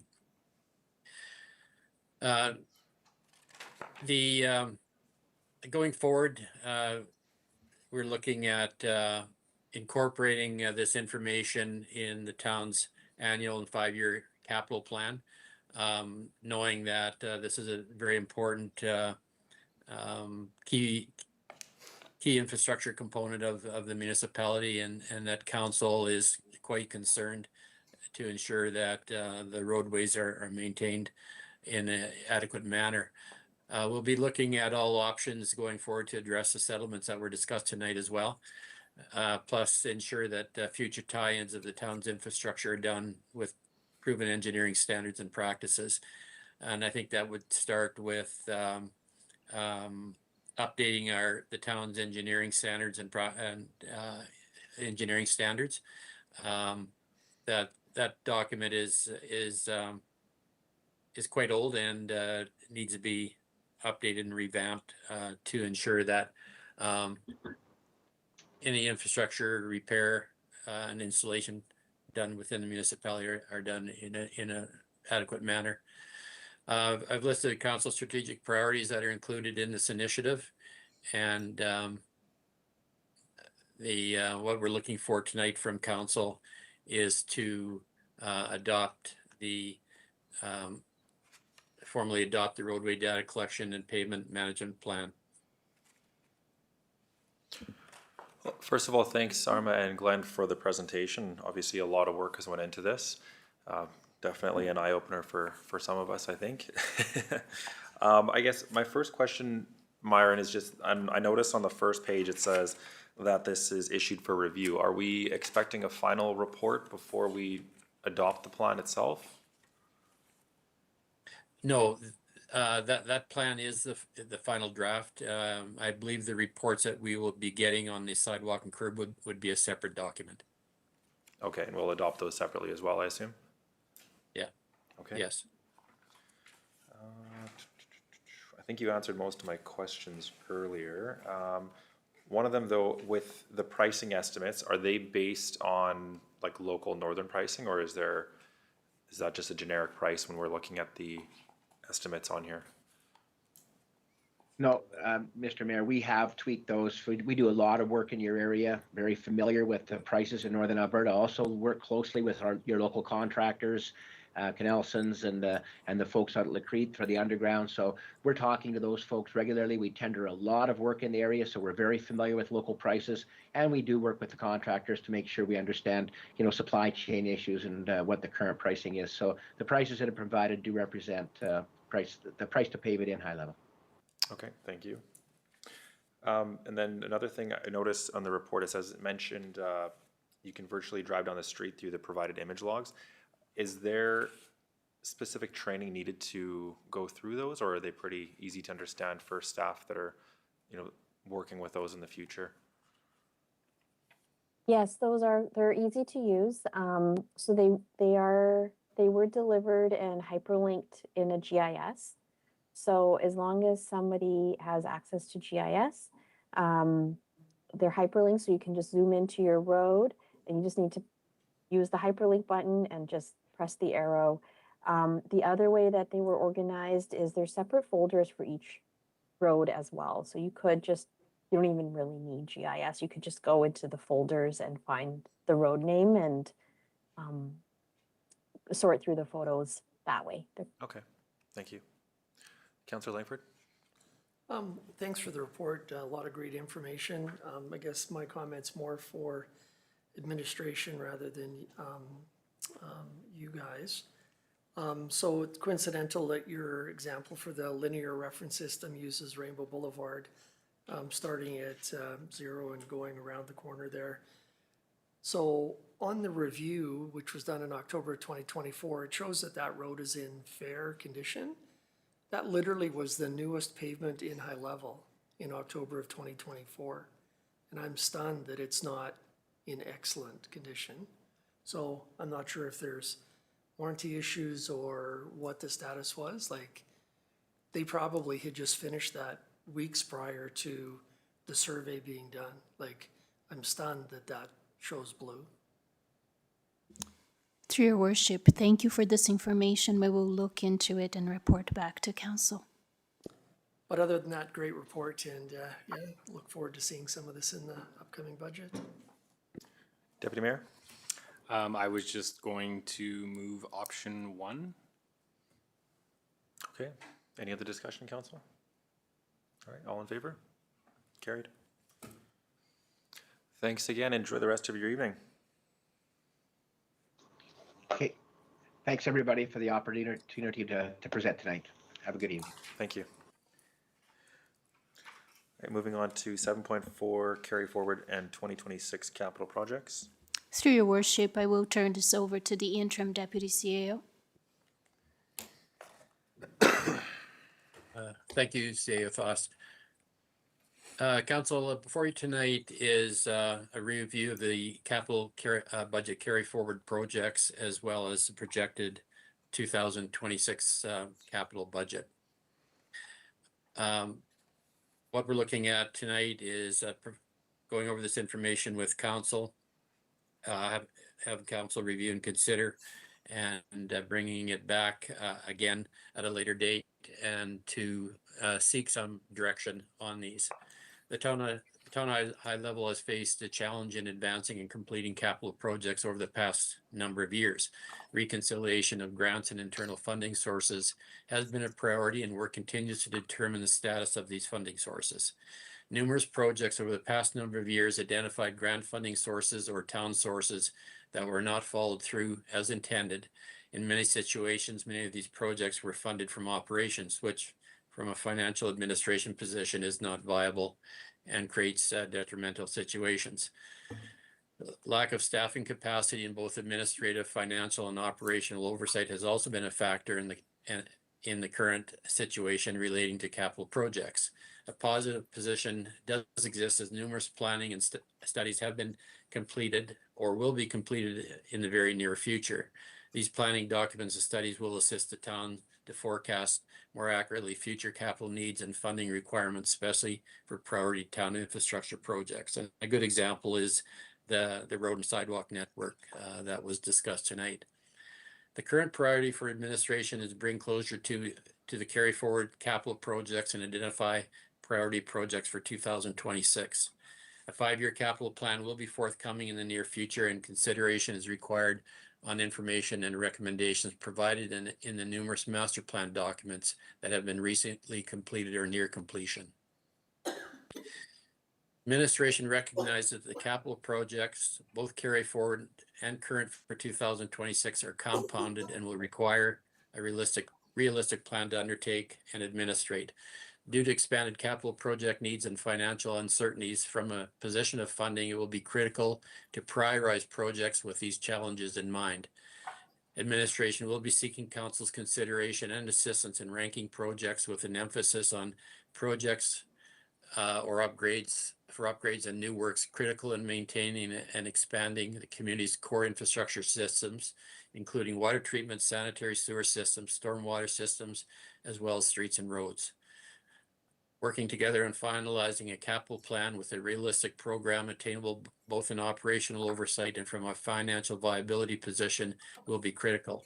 Deferring new projects that don't meet the current needs in light of the existing challenges is recommended, but will be tracked to ensure they remain in place for future discussions and considerations.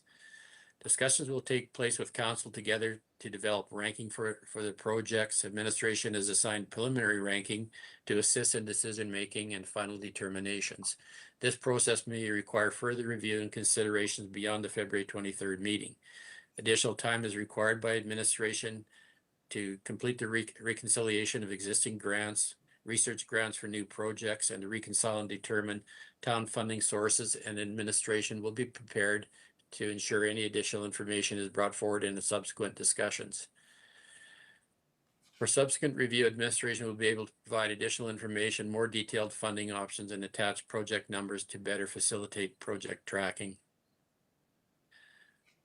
The list of ongoing projects and tasks have been added as a snapshot to provide council a little bit more clarity on the position of these projects.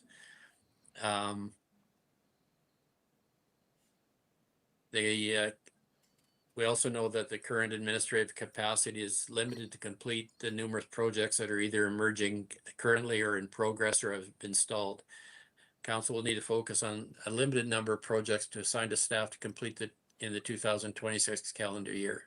Administration recommends proceeding only with the most critical projects and advises that staffing levels must be increased to effectively manage capital initiatives that require substantial resources for grant administration, project management, and procurement.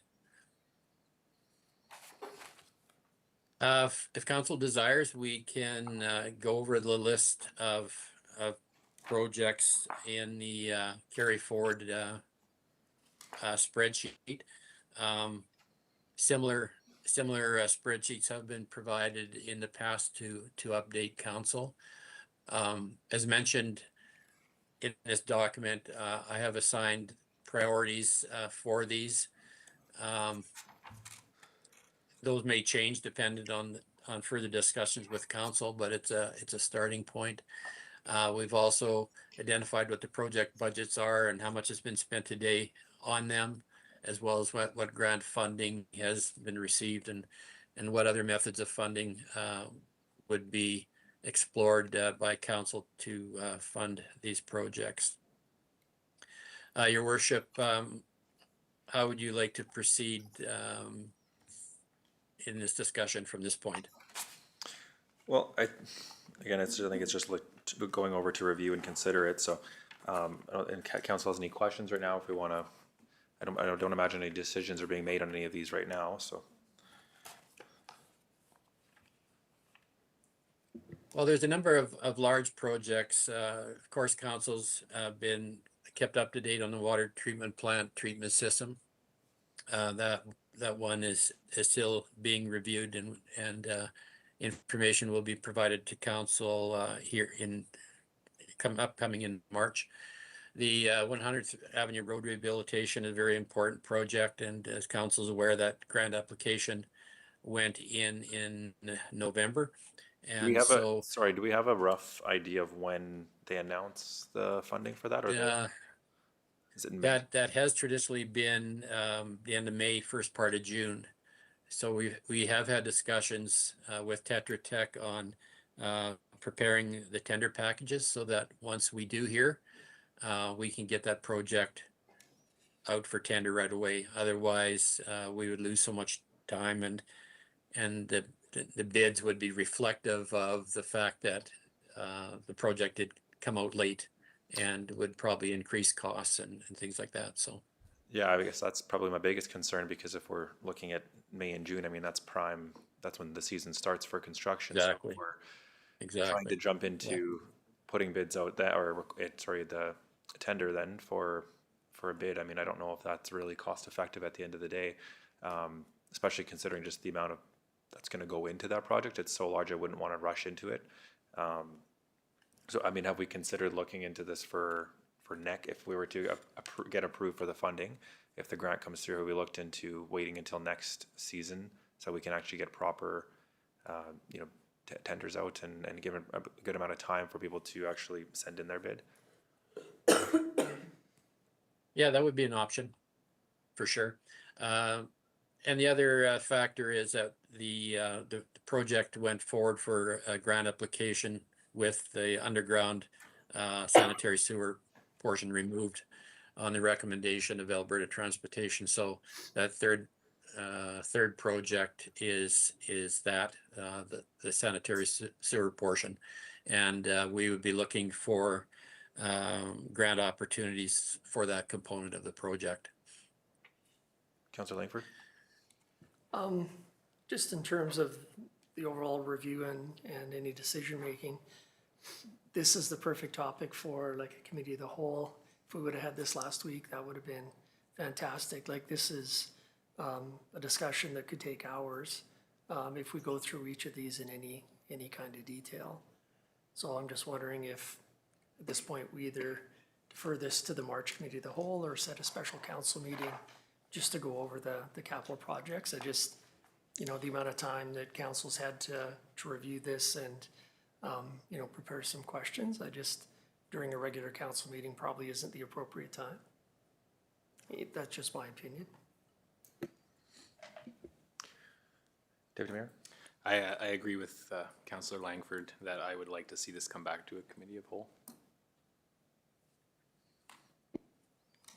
All right. Would someone like any other questions regarding this, or would you like to make a motion? Sorry, I do have one particular question. So on the apron 1 and 2 seal coat, we've got a potential source of funding being airport reserves, whereas the apron 1 rehabilitation, we've got potential ACAP funding. Would we not apply for ACAP for all of that?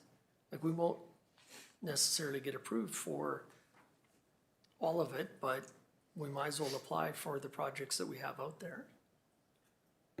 Councillor Langford, I will check with the airport manager to see what opportunities there is to combine those and have that information for next time we have this discussion. And then the other observation I was gonna make in terms of, some of these bigger, like street rehabilitation, given the amount of work that likely needs to be done over the coming years, that rather than saying capital reserves or debenture, that we would likely look at directly funding it through taxation. For a period, we had set a budget for a 3-year period, a special 1 mil or 1.5 on the industrial side to do some major paving projects. And that would certainly be my suggestion going forward, that this needs to be an annual thing rather than ongoing debentures or reserve utilization. Okay, thank you. Any other discussion, council? Can I have someone make a motion, please? I'll move to table it to the March committee of the whole. All in favor? Carried. Thank you, Myron. Thank you. Moving on to 7.5, Alberta Advantage Immigration Program. Through your worship, I will turn this over to the acting manager of human resources. Thank you. Good evening, Barb. Good evening. I think I'm going to leave my camera off because well, maybe I'll turn it on, see what happens. So good evening, Mayor and Council. My report is before you this evening, and we built the report on depth and reach of communications, the goal of transparency and understanding, both as the business community and for the participants, and to meet our current commitments to the participants. We also looked at a reasonable approach for any new endorsements that may come forward. The communication plan that's outlined, and the goal is to reach as many businesses and participants as possible and be as transparent as possible, given the changes that came in January of 2026 and the quota system. We hope to get a better sense of the depth of our pool in the expression of interest that we talked about in my last report, so that we know how many people we have in that pool, and that will perhaps allow us to increase our new endorsement numbers. The plan also allows us to stay true to those already endorsed by providing renewed endorsement letters, as we know that the province changed the time period for those letters to be only valid for 1 year. And our goal for the new endorsement is transparency, both with the business community and the prospective participants. The province has advised us we will meet that quota by the end of the year. We just don't know when people in our expression of interest pool will be chosen. You'll note in my report that I stated that the province had a draw and selected participants. The recent information on the website says that that draw resulted in 212 applicants amongst all of the designated communities, and those folks have been invited to move forward in the program. So 212 overall, the designated communities isn't a high number for sure. And those are my points I would like to make with council aside from what's in the report, and I'm certainly open to any questions. Thank you. I guess my first question is, when we're talking to the province, what have they told us on the tier system? Because I know a lot of the businesses that are looking to utilize this program, they're tiers 4 and 5. And then obviously the higher skilled tiers, which is going to be 3 and up, or under technically, are the ones that are going to be a bit harder to attract or I guess endorse. So my concern, I guess, is when we're putting a cap on this, do we know even, which tiers we're actually endorsing here, or what the province wants us to endorse? The information that we have is from that January 26 change, where they've identified the focused occupations. And I think I remember of our 126 applications that we've endorsed, there's likely only 4 in those focused areas. I'm not sure if the new endorsements that come forward will be in those focused areas or not. I hope that maybe answers your question. It's just so hard to know because we're dealing with so many unknowns on the expression of interest pool. Okay. I mean, I think the communication is important, especially going out to the business community. But I still have I don't think that we should be capping this. We don't, out of those 6 potential people that could be endorsed, we don't know for a fact that they would actually get the allocation.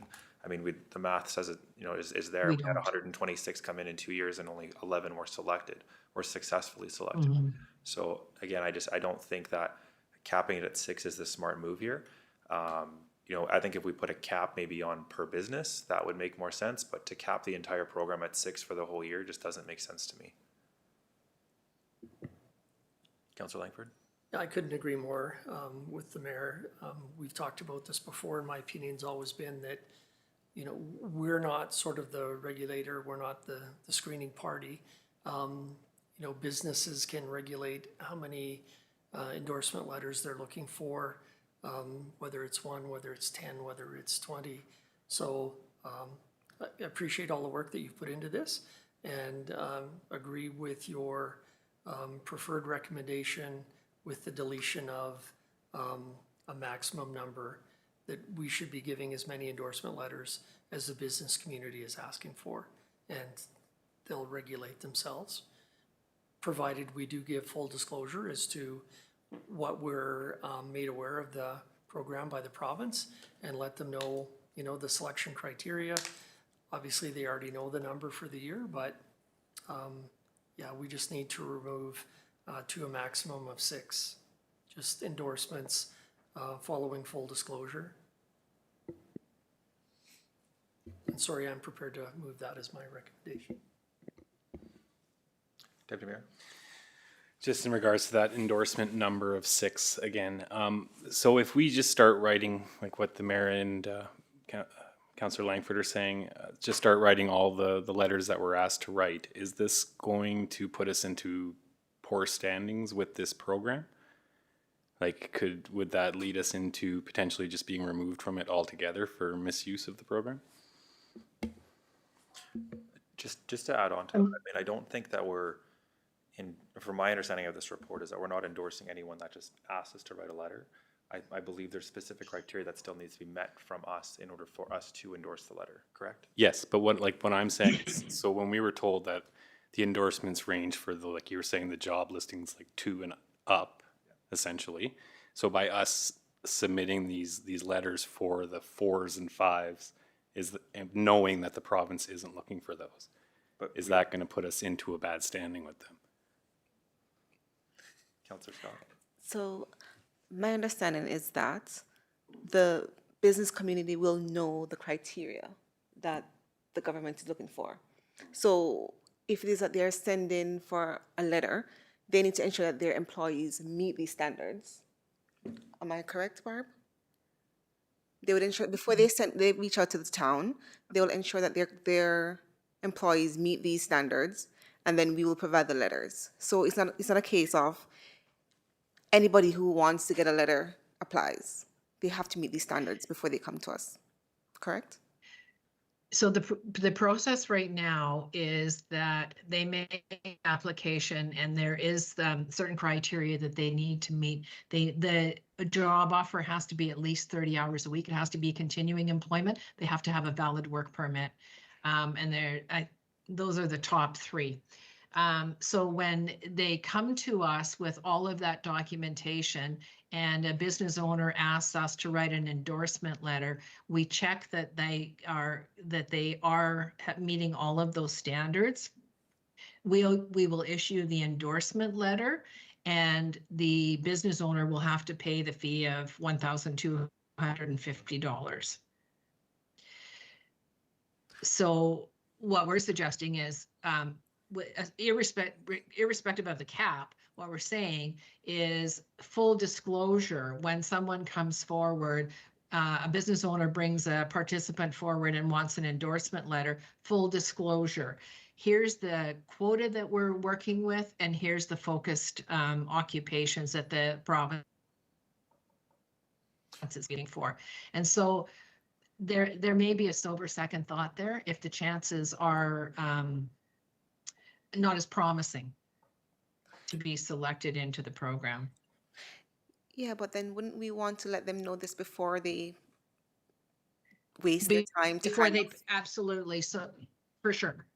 Yes, and that's why I think that the communications plan, as the Councillor Langford mentioned, is very important that we communicate with the business community and make the information available to all. And so when someone wants to put forward a participant for a consideration, I think before the dollars are paid, absolutely full disclosure. I'm not certain how we can get to them when they're considering putting in an application, other than through that communications plan to the business community. Well, I think council, I mean, from my understanding here, it sounds like we all agree on what is being presented minus the cap. I mean, again, having the criteria listed there, if that's what, we can communicate that to the business community, it makes perfect sense to me. But again, to cap it is the part that doesn't make sense, so. Councilor McCurdy? I guess my question is, I thought we weren't pausing this program until we decided. I thought we were continuing with the previous criteria. But then we got an email that it was on pause, or that they weren't being communicated to. So I would just like an update on that, please. Any of the participants that have requested a renewed endorsement letter, we've communicated with and let them know that we're putting forward reports to council for direction. So there was initially a consideration for a pause. That pause was not formalized with the province, and we've continued to communicate with participants that have requested information from us. Okay, so before we move on, I guess the only other question I had was just regarding the fee. When you mentioned past letters that are only good for 1 year, when a business is asking to renew their endorsement letter, are they being recharged the $1,250? That wasn't our intention. Okay, thank you. It was just it's a revised, renewed endorsement letter, but we will be asking them to provide evidence that they're continued to be employed on a full-time basis, not seasonal, that they have a valid work permit. So that it still matches the current criteria, what we're looking for now going forward? It matches the current criteria with a revised endorsement letter. Okay, thank you. Any other discussion, council? Councillor Langford, you got a motion? Yes, it was option 1, but deleting to a maximum of 6 from the resolution. All right, all in favor?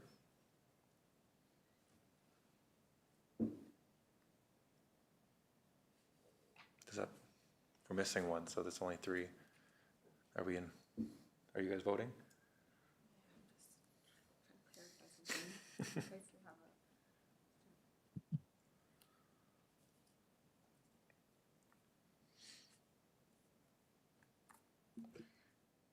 Did we figure out how this communication is going to take place to the business community, Barb? We have a list of all approved employers. And so we will go direct to those employers by letter. We'll also be posting on our website and in the newspaper. Okay. All right, so Councillor Langford had a motion. All in favor? Carried. Thank you, Barb. Thank you. Have a good evening. You too, thank you. All right, moving on to correspondence for action.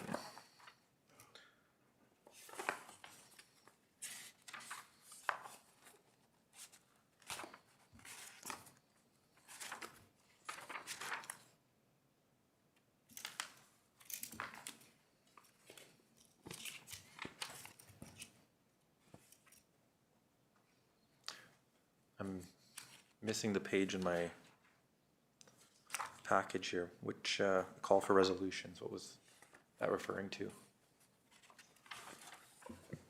I don't think there's any background materials. I think this is for the fall Alberta Munis Conference, whether we had a resolution that we wanted to put forward. It's for the fall or for the spring? But they don't do resolutions in the spring, it's Oh, only in the okay. fall. So I'll just move this for information. Okay. All in favor? Carried. Moving on to correspondence for information. 2026 Minister's Award for Municipal and Public Library Excellence.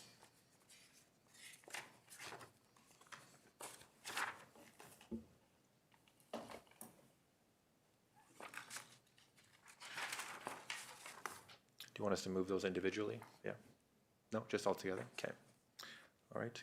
Someone move those for information? Deputy Mayor, all in favor? Carried. All right, and then moving on to departmental reports. Did you want to go through them or just the information? Okay, Through your worship, it's up to council. I think I just have a few questions. This one's come up a lot in the past couple of weeks. Do we have an update on the pool? Through your worship, I will turn this over to the acting director of operations. Okay.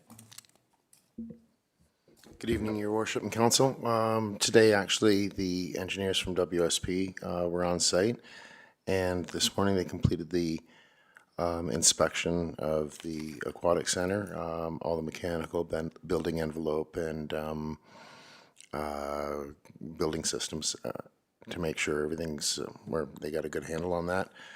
And they expect to have a draft report turned around to me within 48 hours of this evening.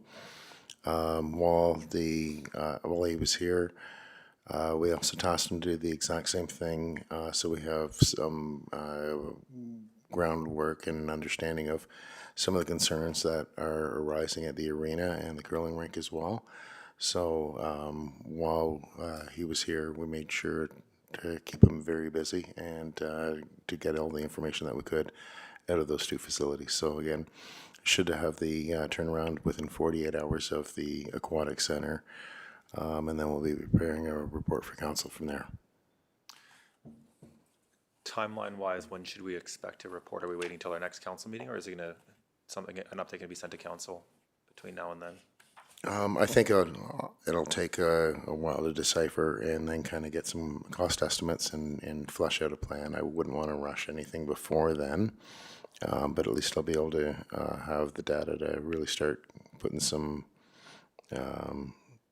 focused effort on, informing council and looking at the next steps and the roadmap ahead. Okay. If in the report they do potentially have any interim options, can council be made aware of those in the meantime? I see no issue with that. Thank you. Any questions, council, on that? No? All right, another question I had was an update on the GIS mapping system. Do we have that ready to go yet through Citywide? Through your worship, I will turn this over to the Acting Director of Planning and Development.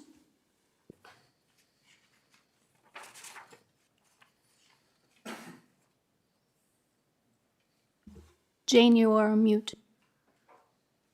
I clicked on the video, but not the audio. Sorry, folks. Good evening. Good evening. So, by way of update, we did launch the new public GIS system towards the end of January. We've been working to try and ensure that it has as much functionality as this new system can have. In relation to the types of data that it presents. It appears to be right now providing almost exactly the same functionality as the previous system. Things are different clicks and buttons, except in relation to some of the assessment information that was available with Catalyst. This system doesn't have the ability to upload property assessment information as PDFs with pictures attached to it. So Carly in our office is still exploring, what other options are available so we don't lose some functionality. And we think we have a way in place to deal with that, just working with your assessor and their organization, but it won't be exactly the same as it was with Catalyst. The system just doesn't have the same functionality. So we're very close. There will probably be a slight inconvenience to some of the local realtors because they have to do things a little bit differently, but we won't lose the ability to provide similar functionality. Okay. I guess, is there any type of information sheets or a little bit of training we can provide to any of the users that will be utilizing the system? We've been doing that as they've been contacting us. So Carly's been reaching out, I think yesterday or today. She provided sort of some screenshots, and this is how you get here, and this is how you find these pieces. So anyone who has any questions about those things, we'll continue to encourage them to reach out to us, and we'll work through those things with us. Information about that and our contact information is already on the town's website, so it's available that way. And then as anyone else in administration is receiving emails, they're forwarding them to us, and we're reaching out to connect with those people. Perfect, thank you. And actually, another question for yourself. I noticed in your report you're working with or on the CMHC Housing Accelerator Fund. Do we have any headway on that at all when it comes to trying to promote that to the community or the area, I suppose? So the last little while, and it actually shows up in our February report rather than our December and January report. I apologize for that. It's just where the work fit into the work plan. Is there was a requirement to provide CMHC with an annual report to identify where we were in terms of the work plan and where the town was in relation to the grant money that was provided last year and what projects have been funded and those sorts of things. So that took priority for us over the last couple of weeks. The reporting deadline for that, I believe, was the 14th of February, and we've met that deadline. So now that we've met that major deadline, we can move forward with trying to put together some additional information to promote the project. In the interim, what we had done is we made sure that the website included information about the approved housing typologies, and all of the links to that information are now on the website, but we haven't started the actual campaign to try and promote that yet with the community. That will be our next priority. And that's the plan that the federal government came up with for the pre-designed homes, correct? Yes, that's correct. Okay, thank Yeah, you. so all that information is available on the town's website now. Perfect, thank you. Welcome. Any other questions for administration, council? Councilor Langford? So minor for operations as well. So on the utility update that you provided, you've got some new work this month, including upgrading the SCADA system, upgrading the obsolete security system, and installing security cameras at the sewage lagoon has been completed. So is it upcoming or has it been complete? Some of this stuff was in the 2026 capital budget, so. Through your worship, I will turn this over to the acting director of operations. So basically, do we have security at the lagoon and cameras in place? Yes, Councillor Langford. The security system was installed with the existing 2025 budget that was left over. And the SCADA systems that were updated, it's to capture the data that's required by the new reporting requirements from AEPA. So the work that's there, that's been reported to me as being completed by the water plant staff. Okay, and then finally, I know we're getting a report on the water treatment plant, but the third of the system that was taken offline for cleaning and inspection, obviously it's back in service, so things looked better than you thought, or? That's just a routine cleaning, so they get shut down seasonally, or not quite seasonally, maybe semi-annually, drained, dried out, and then they remove as much of the sludge and that and clean out the tube settlers, just make sure the system's gone. They're noting any deficiencies and mechanical repairs that might need to be made. From the picture that I included in the report, that's pretty much just you're seeing the whole bed of all the tube settlers. So after the folliculation has taken place, at the far end of the picture, there's a couple of mixers. So you have your flash mixer and your slow mixer that are in there. And so those assemblies just need to be also inspected and just make sure that they're mechanically sound. So we've also completed, replacement of the GAC, or the granulated activated charcoal that we use as a filtering agent at the end as well. That was completed last month, or the previous month. Do we still have any inventory? Because we've bought that a couple of times and. It's an ongoing expense. It's operationally, I think we have a budgeted amount of $135,000 a year to replace that. Unfortunately, it's a material that it's porous. Once the pores get plugged, it's pretty much rendered useless. So it does have a finite lifespan on it, and it's a media that needs to be changed out frequently. Thank you. Sorry, one more question for operations.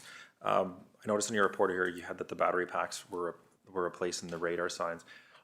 Driving by, I noticed that the crosswalk sign was replaced. Was the radar one, like the speed sign one, also done?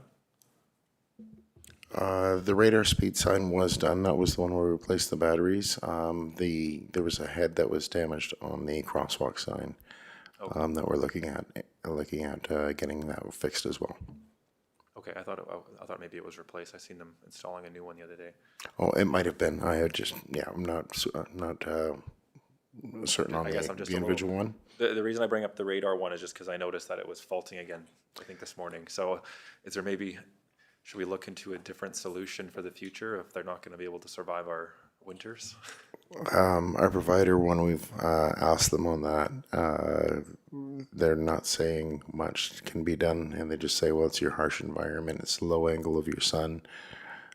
Even going by and having asked about enlarging the solar generators, that won't give us much value or a remedy.